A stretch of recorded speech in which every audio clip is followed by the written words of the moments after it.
We started this build series off with an RC roller, and now we have a proper race car that we can tune to our liking. For part 2 of our two-wheel drive buggy build series, we start this video running laps at our local Silver Dollar RC Raceway. Our entire setup is box stock, the electronics are McLaren for 17.5 turn buggy racing, and we had the entire track to ourselves to start with. So how did the car do? Let's find out. First thing, we hit the track to give the car a shakedown and see how the box setup is gonna work out for us. This was our very first time driving this buggy and my first time driving on this track layout. In fact, I've only driven on carpet a handful of times, so I feel really out of my element here. Surprisingly, the car is super easy to drive, and after slowly getting used to the track layout and the jumps, the car is getting easier and easier to push faster and faster. For the most part, the car is super hooked up with a few exceptions.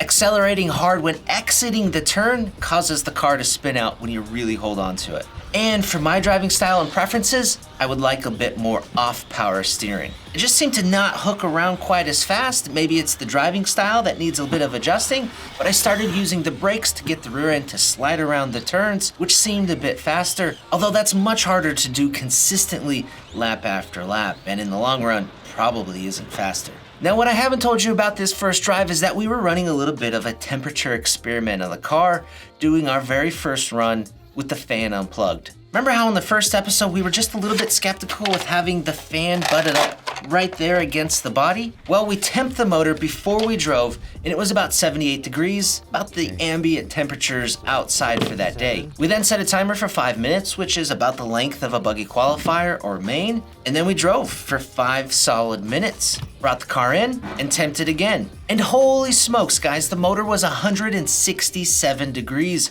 by the time we finally got the gauge on it. Then we left the track, went back to the office, let the motor cool down, and we recharged the battery. Also, we made one setup change. We noticed that the rear end of the buggy sat a bit higher than the front end, and I thought maybe some of that spinning out, accelerating out of a turn was due to that. Now, we never actually checked the ride height with a proper ride height gauge. We only built the shocks exactly how the manual instructed, with a 4.2 millimeter gap in the front and an 8.7 millimeter gap in the rear. So I let up on the rear collars, probably about 3 millimeters or so, about to where the rear bones sit level, and then called it good. So back to the track we went with a cool motor and a freshly charged pack. Motor temps again were about 78 degrees. And with the fan plugged in this time, we set our timer for 5 minutes again and drove. Unfortunately, our cameraman Brandon wasn't there to record us going around the track, but we do have these shots with the GoPro I brought. Regarding the ride height change,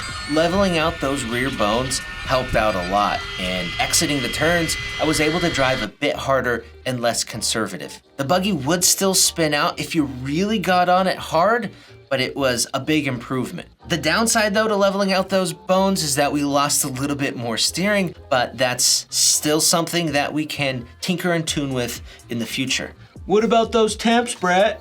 After 5 solid minutes of driving, with no stopping, with no sitting on our lid waiting for help, the results were in. The motor was 149 degrees. That's an 18-degree difference, and we actually drove over 5 minutes because I didn't hear my timer go off. There was a lot of guys chattering on the driver's stand, so we probably drove closer to 6 minutes, maybe even a little longer. I don't know. Now, I knew the fan would help cool down the motor, but I didn't think it would help out that much, especially with the fan butted all the way up against the body. If you've ever built a desktop computer, you know that fans need room to breathe to operate at their peak performance. So I think there's still room for improvement here. But using the fan really did help, and I think I'll start incorporating them into other builds, even bashers, because having cool electronics just leads to less power fade and more constant power.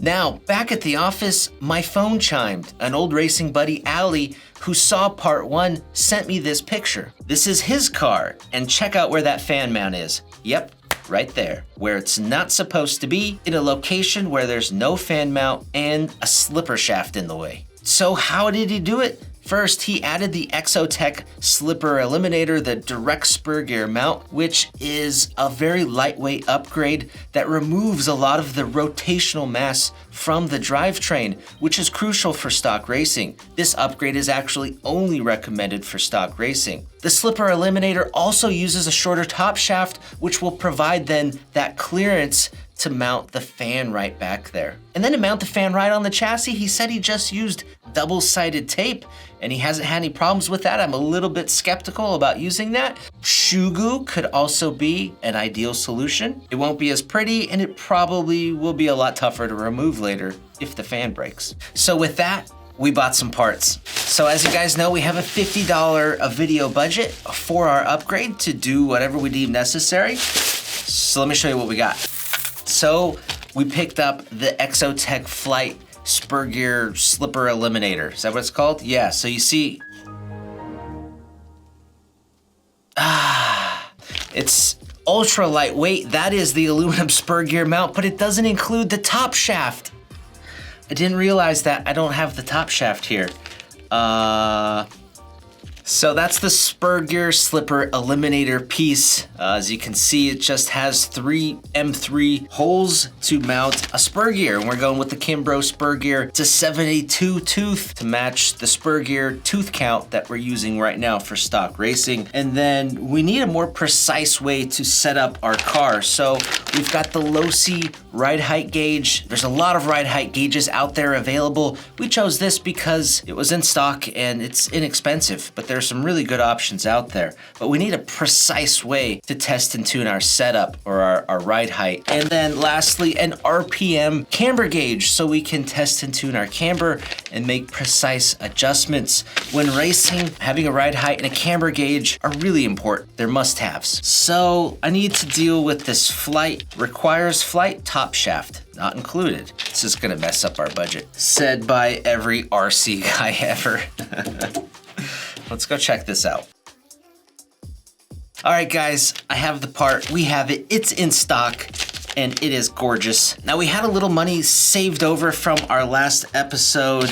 In our first episode, we spent about $44 on 30 mil fan, white Lexan paint, double-sided sticky tape, and then chassis protectors. Now, let's just say we already had the paint and double-sided tape, and we didn't need those. That'll save us 13 bucks. This week, we've spent $43.46, not including the top shaft, on these 4 items right here, on the 2 gauges, the slipper eliminator, and the spur gear. And then this flight top shaft to go along with it was $17.49.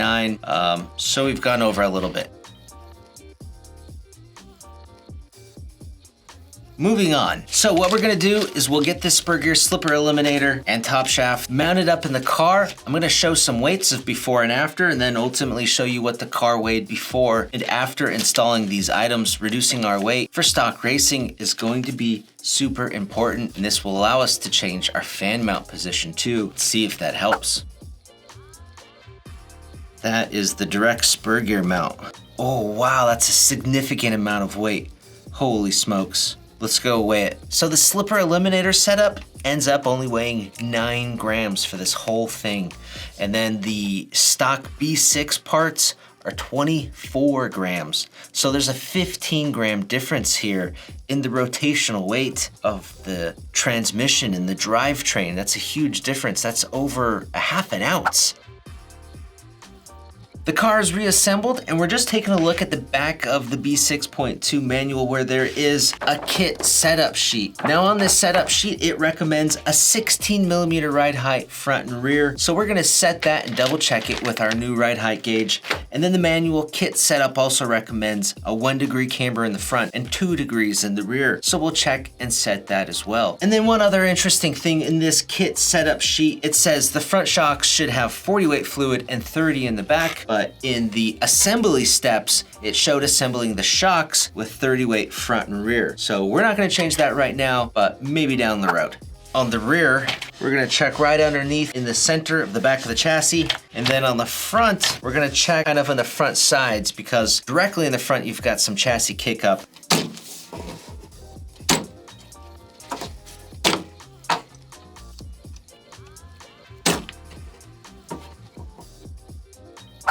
And And we're done. Our car is set up. We've set our ride height, set up our camber. We've added the slipper eliminator in here, as well as the flight top shaft that is required, and that opens up space back here in the chassis so we can add or move the fan's location so it's not butted right up against the body. That'll be really interesting to try and check our temps. So we'll save that for next time. Cut, timeout. I forgot to mention the weight, so let me show you guys really quick. The car weight with a transponder installed is 1503 grams, and then if you put the body on it, it's 1537.